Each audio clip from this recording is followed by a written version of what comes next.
Hello and welcome to Talk a Good Game. It's match preview. West Ham United against Manchester City. 12:30 kick-off on Saturday. One side hoping to maintain their good form in their title challenge, and the other side hoping that Kevin De Bruyne is fit for them.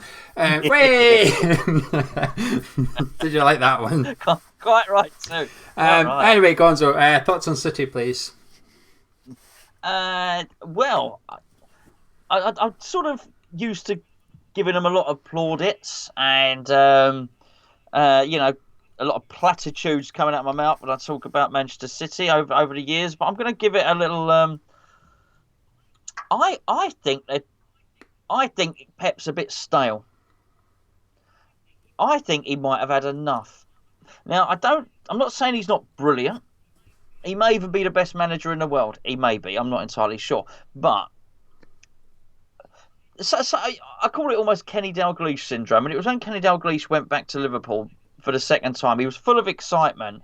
And then you just saw, by the end of it, he looked more like Nigel Pearson in a press conference than Kenny Dalglish. You just thought, Ken, you don't want to be here, mate. You know what I mean? Do yourself a favour, get out. And I look at Guardiola, and I know maybe people don't know, his mum died when COVID-19 happened. His mum actually died of coronavirus as well. And I just wonder, and I'm not saying that's got a massive part, but the hype surrounding Guardiola, first of all at Bayern Munich and then now at Man City, and he's still not able to bring that elusive Champions League, which is why he's hired. That's why Bayern Munich hired him. That's why Man City hired him, to bring European success. It's not really happened. They're the best team you could wish to watch, Geo, and for a lot of people. And I understand that, and it's got so many wonderful technical players that could walk into everybody else's team. But I don't know this. I just get a feeling that they lack a bit of vibrancy, that they lack a bit of desire. I don't know. I can't quite put my finger on it. They just seem a little bit stale for me at the moment. That's interesting. My second question is then interesting because I was doing the opposition preview for the patrons earlier, and it just came out, and I thought, hang on a minute, I'm going to steal that. I'm going to steal it for myself for the preview, so it's not really stealing it. I still think they're a wonderful team. I think on their day they're the best team to watch in the Premier League by far. I think Pep's just had enough of VAR, to be honest with you. Every time there's a VAR review during a Man City game, it goes to him, and he looks like he just wants to go down the tunnel and say, forget this isn't football, because he's played football at the highest level for a number of years with none of this going on. He's experienced emotions, and as a manager he's experienced it as well, and I just don't think he likes VAR, and I'd imagine his side's probably on the wrong side of it more than often because his side generally attacks more, so therefore Sure. more of his goals are reviewed for offside than they are the ones that concede. And I think he must just think, he just looks downbeat sometimes when there's a VAR call that goes to him. I just feel a bit sorry for him. He looks a bit like fed up with modern football, if you like. But they've got to win a major trophy this season, the title or the Champions League, and it's almost got to the point with Pep, as you've alluded to, that even if they do win the title, it's almost not enough anymore. It's almost like he has to get the Champions League, otherwise it's not a failure. It's maybe a failure for Pep. It's a successful win the title and win the Champions League. It's a successful season for Manchester City, but I don't know if it's considered as a successful season for Pep Guardiola anymore, because, like you said, he's brought in to do not one job, but that is the main job. He brought you in because Mancini's won the title, Pellegrini's won the title, but they couldn't win the Champions League, so we've got you here, and you're now doing what the other ones have done. The football's a bit better, the competition's a bit healthier in the Premier League, but you've still not achieved what we took you here to do. My question, though, leading on from what I was doing earlier, have Man City somehow, I don't know how, lost a bit of the fear factor this season? Yeah, I think everybody has a little bit, really, and I think so. It is sometimes.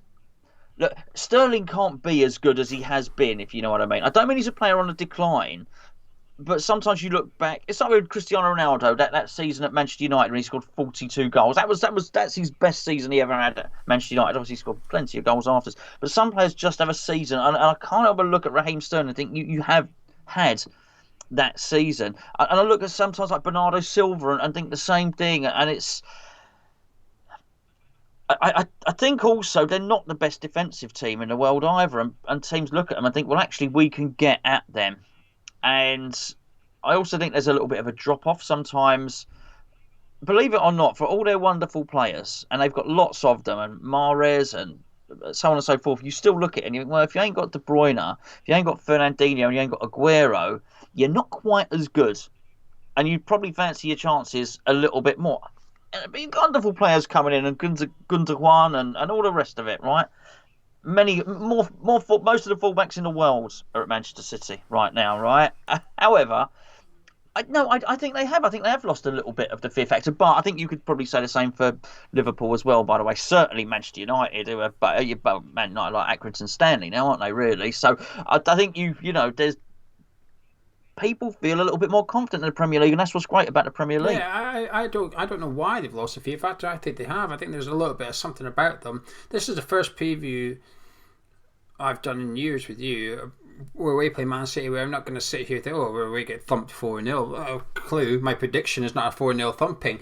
Even last year, when we got beat in the opening day of the season, what was it, 4 or 5-0? And we did the review, we were quite like, it's just what happens when we play Man City. I don't have that feeling anymore. And is that because of West Ham rising up, if you like, or is that because of Man City? And I think there's a little bit of both, in all honesty. I think when you do the best 11 in the Premier League today, how many City players get into that? Probably 3 or 4, but there should be 5 or 6, maybe even 7. When you're the best team in the league, you spend that much money, you should have the most players in the Premier League team, and I'm not sure they do anymore. A couple of years ago I think they would have done. There's sort of hesitations over as Aguero is still as good as he was. I mean, he's still obviously got the ability, he's just a bit more injury prone, but is he still world class? I'm not so sure. I think Harry Kane is probably a better striker than him now.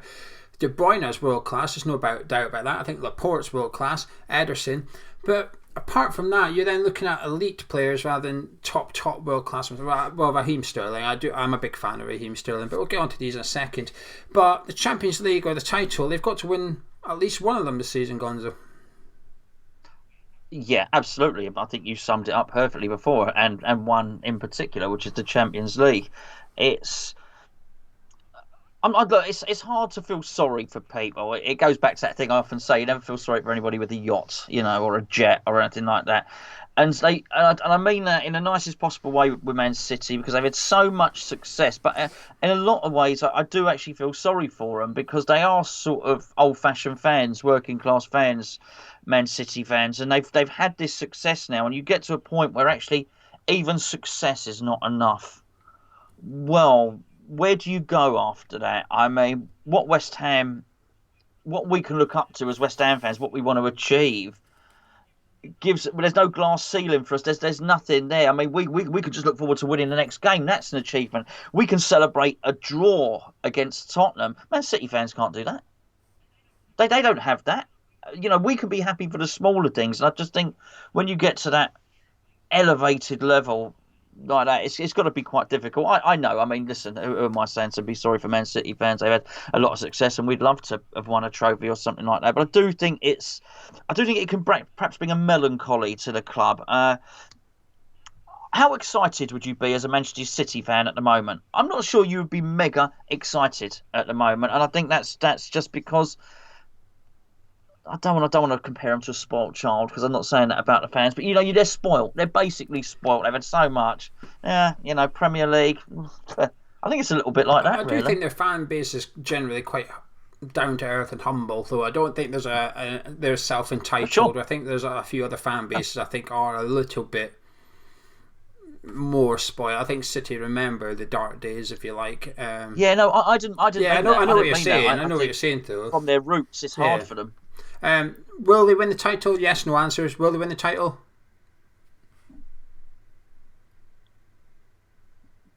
Yes. I think so too. Will they win the Champions League? No, I don't think so either. And last question, as always, players you admire, please. Obviously, everyone will say De Bruyne, wouldn't they? I was disappointed they dropped Sane. It's only because I wanted to see a little bit more of him. I really liked him. I thought they sold the wrong player, really. I really like Cancelo. Actually, Gio, I think he's a really good player. Utter class, really. Absolutely fantastic. You are so spoilt for choice. What do you want me to say? Mahrez, yeah, brilliant. Um, it's too many. There's too many there, Gio, to mention. Aguero's a wonderful player, but they're all household names now, aren't they? This is the thing. I mean, I could sit here and say, I was looking forward to Phil Foden coming through. Looks like he's coming through as well. I think you got to watch out for the dirty one, dirty midfielder, and whatever his name is, Rodrigo, whatever his name is.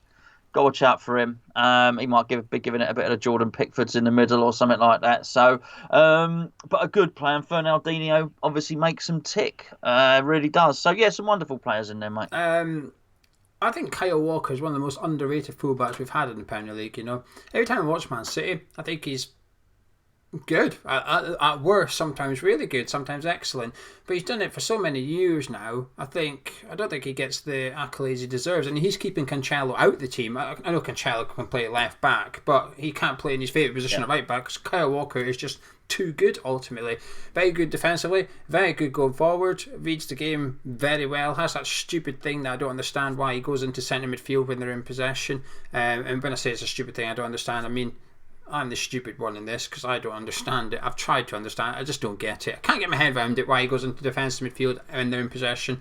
I'm looking forward to seeing more of Rory Delap's son, the strike. Yes. I'm really looking forward to seeing him. I think it's more just amusing that Rory Delap, who's known for long throws, his son played for Man City. I'm intrigued to see how far he can come through at City. But like you said, there's loads and loads of players. I don't particularly think too much of Rodri, to be honest. He's a bit of a dirty player. I think Fernandinho's getting phased out by Pep now. He's playing a bit less and less. I don't know, I just think they're there to be got at the weekend. Normally we're gushing about teams, but Man City, I think we've taken it down a notch this one. I think that says quite a lot about their side. Anyway, we're going to talk about West Ham now and what we would like to see done. Before we do, there's a bonus video at the end of this one. A Premier League preview. I've done a Premier League previews on the end slate. Just click it. It's not going to be published on YouTube on its own, so the way you can access it is through the end slates this week, or if you're a patron, so have a little click if you wish. I'll look at the other 9 games in the Premier League. Right, Gonzo, let's talk about West Ham. We'll go through the positions that are up for grabs, if you like, first. Balbuena's position. What would you like to see in the right centre-back area on Saturday? I'd like to see Balbuena retain his place, please. I think it's a manager's job to look at the players on display and then change change his tactics accordingly. And I think the line was too high. That being said, I think you'll see a lot of Son doing that to a lot of players. I think we're a little bit high, but I think by and large, that aside, he's a good player. Doesn't deserve to lose his place, and I don't think he's played in a losing team yet since he's come back in the team. So that in itself should bode quite well for him. Yeah, I'm going to keep Balbuena in there as well. I think when you take Son's goal, which happened in 45 seconds, out of the game on Saturday, I think he had a good game. I thought he played quite well against Tottenham. I think Son was reasonably quiet there after the Spurs goals. We've also got Diop and Dawson. I certainly don't want to see Dawson brought in yet, but I can understand if Moyes changes it. But I'd be a bit surprised. I think Balbuena redeemed himself, particularly getting the goal. I think that'll probably say to David Moyes, just hold off taking me out the side just yet, just give me another opportunity, and that keeps him inside Ogbonna and Creswell. And then we've got the attacking midfielder role. Let's just, for the sake of the video, let's just call it attacking midfielders. There's the Bowen and Bernal's positions. We've also got Lanzini back. Would you be starting Lanzini for this one? I would actually. Yeah, I would. I would. I think. And Fornals has done nothing wrong at all. He just had a slightly quieter game in the last game. And when you have no options, you can afford to give someone a bit of credit and think, do you know what, I'll allow you 2 or 3 bad games. I don't think we need to at the moment. I think because we're so strong in that position, I actually think we can be ruthless there. So actually it's a case of Fornals, take a rest, who's been absolutely brilliant. There's no big message being sent there aside from you have a chance to get this shirt back if you want, but there's got to be some reward for that brilliance. And it's not just a goal. He won the free kick as well. He looked, at a time when we were crying out for technique and a bit of dribbling and a bit of quality, Lanzini delivered it. He's a very, very good player. not only have we feel like we lost a player with that injury, not having Lanzini there. I think we also lost a lot of value of player off the balance sheet as well. We were paying him 100 grand a week. We need to give Lanzini an opportunity and give ourselves an opportunity to get a player like Lanzini back. And we've been waiting for a long time. Certainly suspicious that it was in his mind rather than his legs that something was not quite right. This is the opportunity to put his mind right, to switch his mind on and make him feel like the best player in the world again, or like Lionel Messi's best mate and the Argentina number 10, or whatever the case may be, right? This is the opportunity. So for that reason, I'd put him in and say, "There you go, Manuel. Here's your reward. We've been waiting for you to do this for quite a while. Go and be the best player on the pitch for West Ham." Yeah, I completely agree. I'd be putting Lanzini back in as well. It's not to drop either player. It's just to reward Lanzini with his substitution performance, because you're bringing on a player at 3-0 down and he has a massive impact on taking it back to 3-3 and he can't get rewarded for that, then what more has he got to do? When you bring a substitute on, you must be saying to that player, you go on there, you perform, you get to start the next game. When it's 3-0 down, obviously they're coming on when your team's winning, it's a bit more difficult, but he wasn't. He was coming on when the team was 3-0 down. And Lloris, while we didn't play that bad, Lloris barely had a save to make until Lanzini came onto the pitch. So it's not about punishing the ones that started against Tottenham, it's about rewarding Lanzini, taking advantage of he'll be buzzing, his confidence will be through the roof right now, and that's something we've been lacking. When we have seen him starting this season in post-lockdown, his confidence has been pretty low. He's been starting in the cup games against weaker opponents and stuff where it's a bit difficult to show what you can do. You've got to reward the good performance, and you've got to take advantage of his confidence and the momentum that Lanzini's now got. And I actually think he suits this game better than Pablo Fornals, to be honest with you. He's a bit quicker, he's a bit trickier, he's a bit more direct, and we're going to have less of the ball than we've had all season. We're going to have to be able to get from the halfway line to the edge of City's box ASAP, as quick as possible, and I think Lanzini offers that more than what Fornals does. Like I said, I don't think Fornals deserves to be dropped. He's not dropped. It's Lanzini being rewarded. It's two slightly different things. And it's a good thing, because normally you think, that guy's played crap, who we're putting in instead of him next week? We're not saying that this week. We're saying, that guy's played well, how are we going to get him in? And that's a completely different thing, and that's the problem you want to have, essentially. I'm guessing by what you've just said about Lanzini, though, you wouldn't be starting Ben Rama this weekend. No, no, not at all. No, for nothing against Ben Rama at all. I've not seen him play, but he's done nothing. Lanzini has. So it really is as simple as that. The only other thing that we alluded to in a cup of tea is, will Ben Rama start at some point in Masuaku's position? Now, I've not ruled that out. I think that may happen, but there's no way Moyes is going to do that in the same game that he starts Lanzini. He's not going to change the whole left side in that sense, and nor should he. So, look, Ben Rama off the bench if the opposite opportunity presents itself, but we don't have to rush this one. We are in a luxurious position. The irony is, we've lost a left winger in Felipe Anderson, and now we just look really strong on the left anyway, with Lanzini came back with Fornals having good form, albeit one game off, and then another really skillful player in Ben Rama coming in. Yeah, I wouldn't start him either. I think you've got to protect Ben Rama a little bit. I think his confidence in that will be high at the minute, and I think this is a tough game to throw him in. I think it's really chucking him in the deep end, and it's just a pity we've got Liverpool next, although I do think Liverpool look a bit vulnerable at the minute, more vulnerable than Man City. But I do think this just reminds me of Bowen. When Bowen signed, we played Man City and Liverpool back to back, and David Moyes said, whoa, we can't rely on this guy to come in and score the goals to keep us up. Now, what I think Moyes was saying is, I'm not starting him in the next two games because he's probably not going to get much of the ball, and therefore we're going to dent the guy's confidence. He's like, why would you play him in a game where he's not going to see much of it? So I'm going to keep him back. Then he released Bowen. I can't remember what game it was. It was the third game. He started Bowen, and Bowen played very well. I think he might have even scored. And Moyes looked a bit of a fool with his words by saying we can't rely on this guy to score, and he ended up going on and doing well. But I think what Moyes did was protect the player, and I think he'll do the same with Ben Rama. He'll say we cannot let this guy struggle against City and struggle against Liverpool, but we'll keep him for the third game, which is against Fulham, and then we'll release him for that one. We've now got a player buzzing that's had 10, 20 minutes here and there in the last two games, and we get him in there. And I think that's what David Moyes' plan would be, to be honest with you. I don't see him swapping him for Masuaku. I know you think he will swap him for Masuaku. I can't see it, but we'll wait and see. That does lead on to the next question, which is more interesting. How's your bench looking? By the way, I'm assuming that means you've got the exact same 11 here, which is Fabianski in goal, Balbuena, Ogbonna and Creswell at the back, Sufala Masuaku in wing backs, Solchek and Rice in the middle with Bowen and Lanzini playing off of Antonio. Is that your 11 or? Yeah, for sure. So yeah, that absolutely. leaves the bench because David Moyes has got some big decisions to do. We have no injuries, none. Every player is available for this weekend, which is unusual. Gonzo's getting his little notepad out here. But I'll read out some of the options you've got. You've also got Randolph and David Martin as the goalkeepers. You've got Fredericks, Diop, Dawson and Johnson as the defensive options. You've then got Mark Noble, Robert Snodgrass, Pablo Fornals, assuming you go with mine and Gonzo's 11 here, for the midfield roles, and you could include Conor Coventry. Then you've got Ben Rama, Yarmolenko. Wait, five subs or 7? You get 7. You've had 7 for about 3 years, 5 years. And they changed it. I don't know what's They going on changed with it. football To nowadays. be fair, they increased it to 9 post lockdown. It's not been 5 for a long time. And you've also got Yarmolenko, Sebastian Elliott, and Robert Snodgrass. So 7 subs. Gonzo, what would your 7 subs be? Okay, I can tell you 6 of them to start. Randolph, mine. Johnson, because he can play both sides. Interesting. Right, so that's better than having Fredericks on there. Diop, obviously, for obvious reasons. Fornals, again, for obvious reasons. Sebastian Haller.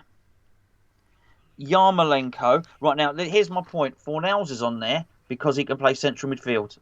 That's your central midfielder before you say it. And so as I don't completely destroy the boys' confidence, I'll put Ben Rama on there as well. So Randolph, Johnson, Diop, Fornals, Haller, Yarmolenko, Ben Rama. That means Gonzo's leaving out the complete matchday squad. Gonzo's leaving out Mark Noble, Craig Dawson, Ryan Fredericks and Robert Snodgrass. I would do the same, but I'd have Fredericks instead of Johnson because I think Fredericks' form this season has been really good. I don't think he deserves to be left out. Can he play on the left? Sure. I am not sure, but should something happen on the left wing back, I'd probably move Creswell up and then put Diop on.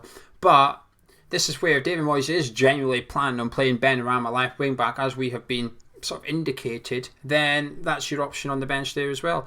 So it's tough. Moyes has got a big decision to make. Can you leave Mark Noble off the bench? I am not convinced he will, Gonzo. I think Mark Noble is going to be on the bench. I agree. So therefore, one of those other players is missing out, and I've got a feeling he might drop one of the defenders just because he can't drop any of the other ones. Or he might drop Sebastian Haller. That'd be a big call. I'll understand it though, because Yarmolenko came on against Spurs and went up front and did well and had a hand in the goals. Big call for David Moyes on the bench. It's tricky. Yeah, it's tough. It's even tough just to write out. That being said, I said tough. It took about 90 seconds, so it shouldn't vex him that much. The trouble is, you do that with Mark Noble, then are you making a political decision rather than a footballing one? Because particularly since, look, he tried to get Noble in last season, so he created this new position for Mark. He did for Mark Noble, which didn't really exist. He likes that, Moyes. He likes that. He's done it with Cresswell. He likes a new position, so he created the Mark Noble position, which was neither a number 10 nor a left winger nor a striker nor a midfielder. That was fine. I think it served its purpose. But the moment this season started, it was a case of, no, we're not doing that. We're going to have some sort of uniformity around it, and Fornals has got it, and so on and so forth. And then he switched formation, and that just doesn't exist, that position anymore. So now it is a case of that role that sort of covered him from having to do the running, which Souček and Rice do, has now gone. Now actually every role, he's not, as you've alluded to, he's not got enough he's not high energy enough to play in a 2 in that role. So if he does select Mark Noble, I do believe it will be for other reasons, not just political, because he's the captain, because it's the right thing to do, all of that sort of stuff, not because necessarily he's the best option to come off the bench and impact the game. It's difficult to see what scenario, if Mark Noble's on the bench, what scenario has to be happening on the park for you to then bring Mark Noble on. The only thing I could think of is if we're winning narrowly and we need to sort of retain possession, you put Mark Noble in there and then you put 3 in centre midfield. You're essentially binning off one of your attacking players to put Mark Noble in there. Apart from that, I struggle to see why you would turn to him. I mean, they were 3-0 down against Tottenham and he didn't turn to Mark Noble, he turned to the other players. I don't know. We'll wait and see. Big call for David Moyes. Anyway, are you confident for this one? Or should I say optimistic? Yeah. You're confident? Yeah, I am, yeah. Ooh. Yeah, I don't know why. It's funny. I think look, I've said I think City will win the league, but I fear Tottenham more than Man City. I look at their players and the pace and the power and all of that. You know I like me football, Geo. You like it nice and fast and strong players, fast players, and attacking in. That attack, I can say it now. I can admire it because we didn't lose that attack with Harry Kane to Son. I've got to say that's my kind of goal. I like that, or down the wing, and I'd take that over tippy tappy stuff all day long. I really would. Yeah, I look. They got really good quality, but I think we can hurt them. I really do. The question is, can our defence keep them out? I think it might be able to. I think he'll be aware of that. They're not going to try and get behind us like the others. They'll try and break us down. And I think the thing is they can still go behind you because they do have pace. But I think because it's Man City, we may well sit back a little bit. And if we sit back a little bit, there won't be that space in behind us. But I still think we will offer a counter-attacking threat and a bloody big one and all. So I don't know what their injury status is, but apparently I heard that Fernandinho might be out, that Laporte might be out, maybe even De Bruyne. I mean, we're looking at some big players who possibly might not feature. It only takes some set plays, Gio, from us. And what they're going to do is Man City going to stop us getting corners or free kicks all game. I'm not so sure, and they're going to have to be careful, particularly if that whatever his name is, the old dirty one, Rodri or whatever his name is, pulls out wide a little bit and starts fouling some of our players. We've got two options. Either we take a free kick, a very quick free kick, and we go and score, or we get a set play and we swing the ball in and we score. They're going to have to be very, very careful about their fouling. And the trouble is with Man City, for all their wonderful play and the technique that they have, they do tactical fouling. And I'm not saying we're the best team in the world. I'm really not. But we are probably one of the last teams at the moment you want to tactically foul because you probably don't want to give us a set play at the moment. So, Souček's going to go and stand on that back post. We're going to get a good delivery in there. All the big fellas will go up. So I'm really looking forward to it. Actually. Yeah, I think if you watch our highlights from Sunday, the last 10 minutes of it, you'll see Zan Creswell whipping in from quite far back. It's not like outside the box or that. It's a good 40, 50 yards away from the byline. He's whipping it into the 18-yarder and causing trouble. I think we will cause some problems on Saturday. I think they'll cause us too. I mean, I think their whole tippy-tappy thing is actually our Achilles heel, to be honest with you. I think we've dealt with the runners in behind reasonably well, but we've not really come up against a team that's going to play in front of our 18-yarder and try and do quick 1-2 passing. Or like Arsenal, maybe Arsenal did us a little bit like that, didn't they wore us down in the end. Arsenal just kept passing. We're chasing shadows so much that it just tired us out a bit. I think Mahrez is key for this one. I think Creswell's not really come up against a proper... No one's really tested Alan Creswell defensively. Yeah, I think he's got off with that a little bit. I say got off there. He's played well. I just don't think anyone's really said, this guy's been pretty poor for a season at left back. Let's target him. I felt like Spurs kept coming down Son's side, and actually going up against a centre-back, a proper centre-back, wasn't the wisest move when you had someone on the other side who's not really in his natural position. And I think Mahrez is just so direct. He just gets the ball and his first thing is, can I shoot? And he cuts inside a lot. I think if he doesn't start, if he starts Torres, I'll be slightly happier. I just hope he doesn't start Mahrez. It'll be a good game. I think I don't fear them as much, but I do think they'll obviously score. De Bruyne and Laporte are both iffy for this one. They were injured, but they're both back in training today. Whether they're fit enough for Saturday, I don't know. Obviously, that'll make a big difference. But I do fancy us to cause their defence problems. I look at their back four, and if he plays Mendy at left back, I think he's rubbish. If he plays Ake there as someone out of position, Diaz is still new to the league. If he puts Garcia there, I think he looks quite small for centre back. I don't know what his height is. It might just be me, but he looks quite physically not ready enough. And I think if Antonio can get up against him, then that'll really help us out. So I'm feeling optimistic, I should say. Maybe not as confident as you, but I'm certainly optimistic, Gonzo. Can I get your predictions, please? Yeah. I think they've also played in Europe. We haven't discussed that. They've just played. They've had a midweek game, and we're fit as fiddles at the moment. By the way, and the longer, if we're still, I'll say the same what I said in the last game. If we're still in the game at half time, which we weren't, funnily enough, then we've got a real good chance because we're marathon runners. As what I said, we're so fit and we just keep on running. It's the hare and the tortoise. It really is with us, and I don't know why. I think we're gonna win and win well. I think we're gonna win 2-1 or 3-1.